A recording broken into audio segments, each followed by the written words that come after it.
Kebakaran kios ini terjadi di Kelurahan Baruga, Kecamatan Baruga, Kota Kendari. Api dengan cepat membakar kios yang menjual sembako lantaran lokasinya yang berdekatan. Para pemilik kios pun berupaya menyelamatkan barang dagangan mereka. 4 unit mobil pemadam kebakaran diterjunkan untuk memadamkan api. Para pemilik kios pun mengalami kerugian hingga ratusan juta rupiah. Sementara itu polisi masih menyelidiki penyebab kebakaran. 5 subuh. Awalnya bagaimana Bu sampai kita tahu? Setengah 6 itu setengah 6. Sudah menyala Bu. Kita ada di sini Bu atau bagaimana? Tidak ada tahu tuh. Ada di sini.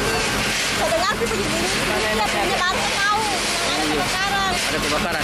Tapi kita tahu ini Bu penyebabnya apa ya Bu? Perkirakan. Kita tidak tahu kan nggak disebut tidak ada.